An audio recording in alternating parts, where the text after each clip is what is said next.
Now, we as composers inevitably have to make a CV and constantly update it throughout the years. This is really useful for contests, really useful for applying to school, really useful for applying to a job after school. So today we're going to go over all the different sections of the CV, at least in my CV, and show you how to format it and all of that jazz. So let's get started. So here's my first page of my CV.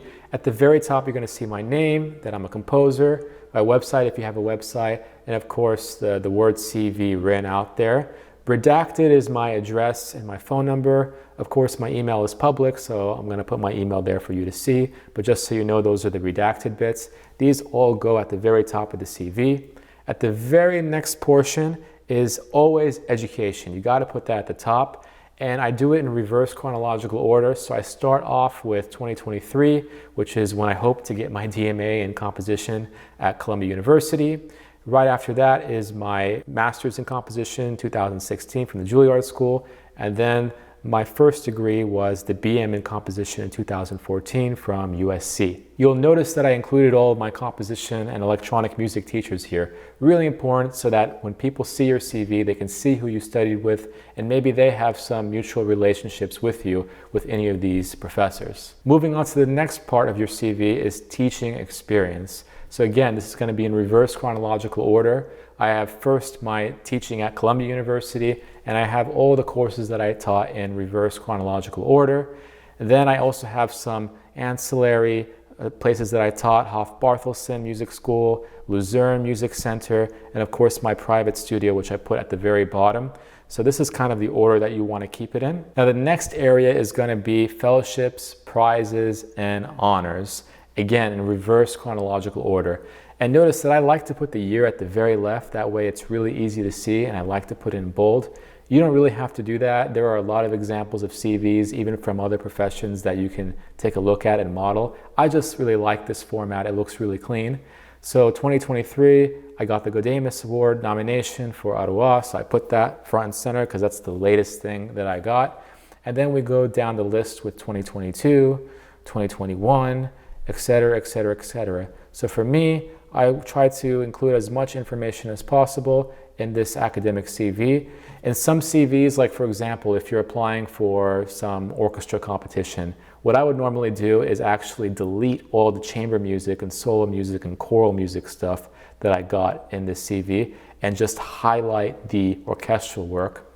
And what I would do is at the very top here, where it says fellowships, prizes, and honors, I would actually put a word here in parentheses, selected, so they know, okay, these are not the only things that you've gotten. These are a selected number of fellowships, prizes, and honors that match whatever contest or application that you're applying for.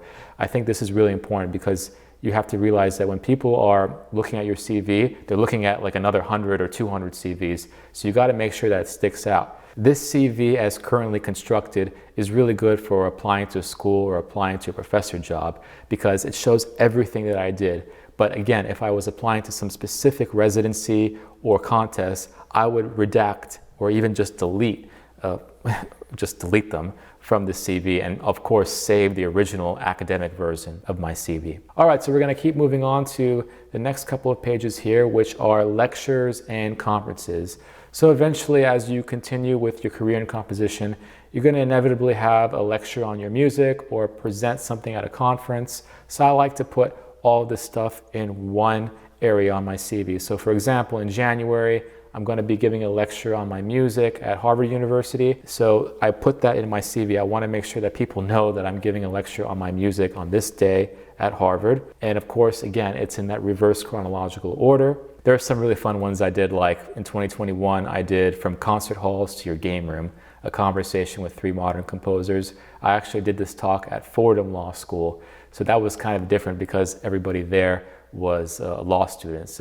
And then you can see here I had some more musicological papers being presented here at Harvard, University of Alberta, Rutgers, etc. Moving on to the next section of the CV are the residencies. Now, there are going to be sections in my CV that you're just not going to have. Maybe you didn't win a prize yet, maybe you haven't been to a residency like this yet. That's okay. All you got to do is just delete that portion and just remember that when you do get one of these things, add this area in your CV so that you can show the things that you've done. You want to make sure that this is as complete as possible. So here you can see my residencies, and again, they're in reverse chronological order. And the important thing about this is that you'll notice that I include the things that I declined, the things that I ended up not doing.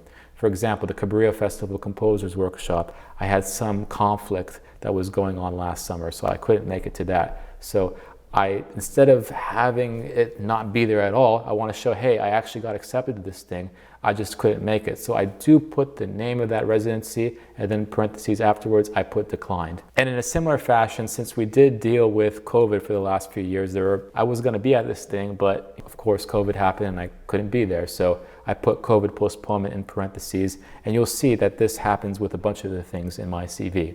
The next section is service and administrative experience.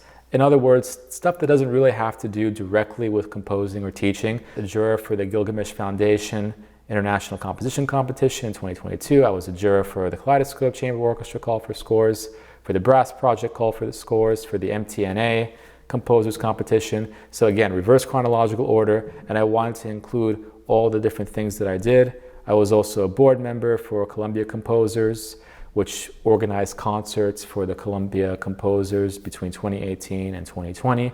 So it's important to include some of these things if you happen to do them. Moving on to the next section are broadcasts. In other words, has your music been played on the radio, and if so, when? So it's been a while since I had a radio broadcast of my music. Honestly, it's not something that I'm like super excited about happening in general, just because I'm so invested in YouTube, for example. I'd rather have a few thousand hits on a video than have something being played on the radio, just because I don't really listen to the radio, and many of my friends don't either. So again, there could have been something played after 2019. I have no idea. I just haven't really been keeping track. But since I did know about these, I did include them. So this is a section here, broadcasts. The next section is fun. It's discography. In other words, what albums have you released, or what albums have your music on them. So for me, you can see all these pending albums in 2023, pending album release, pending album release, pending album release, pending album release. These haven't been released yet, but I want to show that they are going to be released, and that they actually have been recorded, and that they're just in the process. So instead of just leaving this area blank, I think it's important to actually show what things are actually going to happen.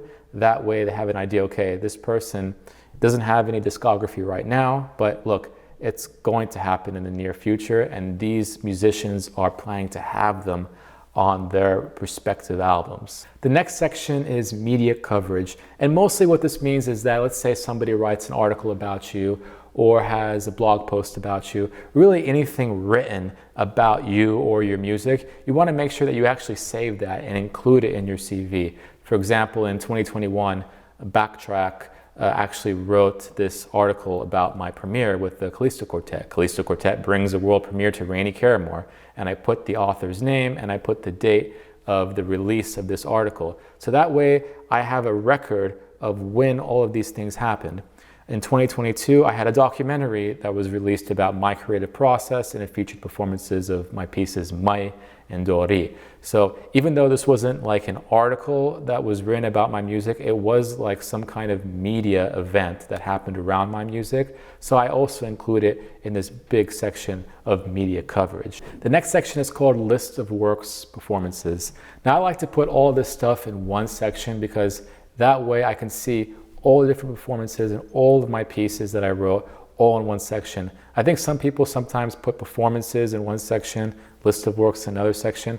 I like to put everything in one section. That way all the music in my catalog is all in one place on my CV, and it's really easy to see like a full exploration of where all my pieces have been played and what sort of instrumentations I wrote for. All right, so let's take a look at one of the pieces that I actually finished, which is called Meshahid for solo piano and orchestra. You'll see that the date is on the left-hand side, and on the right of that, you actually see the instrumentation of the piece. In this case, 2 flutes, 2 oboes, 2 clarinets, 2 bassoons, 2 horns, 2 trumpets, 3 trombones, 2 percussion, and strings. And it lasts about 10 minutes. So all that information is in that first line. Then I put a little space, and then I write that it was written as part of the Elan Award or National Competition for Orchestra. So this would be the line where I would write who the commissioner was or what event I wrote it for. And then I put a little space, and in the very next area, I put the actual performers, the conductor, if there was a conductor, the location, in this case, the Philharmonie. And then I would put Paris, France, that's the location. And at the very end, I put the exact date, July 1, 2022. So this is like one complete set of performances for this particular piece. It was only played one time so far, so you only see one performance. But let me give you another example of a piece that's been played multiple times so you can see that this is really powerful to have all of these pieces listed all in one place with all the performances. Okay, let's see this piece for orchestra called Takt, which I wrote in 2016. So it's had some time to mature and find different ensembles for it to be played with. So for example, this piece Takt for orchestra 2016, you see the full instrumentation, you see the duration, 14 minutes. You see that I arranged it for the Sioux City Symphony Orchestra. And then the very next line is the latest performance of that piece with the UCLA Philharmonic. And the next one you see after that is a performance in 2018 with the Hangzhou Philharmonic, then Minnesota Orchestra in 2017, etc., until we get to the last line here, which was the world premiere performance with the Sioux City Symphony Orchestra in Iowa. So again, everything is always in reverse chronological order. Very, very easy to keep track of. Now, if we keep heading down the line here, we could see that there's a bunch of pieces, a bunch of performances, and that's what you want to see. You want to see a big collection of pieces or whichever pieces that you have so far, and you want to see all the performances that you had with each of these pieces. Now in the next section are professional affiliations. So for me, I am an ASCAP publisher and writer member. So you can see here that I'm affiliated with ASCAP and the American Composers Forum. Now the last section are your references, and this is really important for you to include in any CV.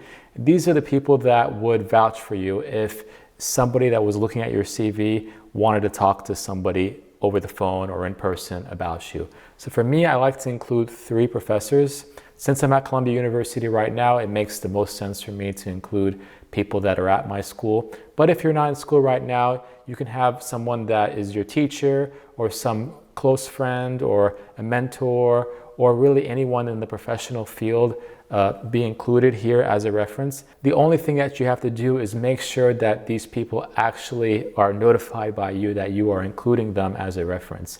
Make sure that they're okay with it, because it could happen one day that one of these people get a random phone call for somebody saying, hey, you know, like I am interested in so-and-so for this opportunity, but if you included this person's name on your reference when they didn't want it in the first place, that's not the best look for you. So just make sure that you ask them before you put it on your CV.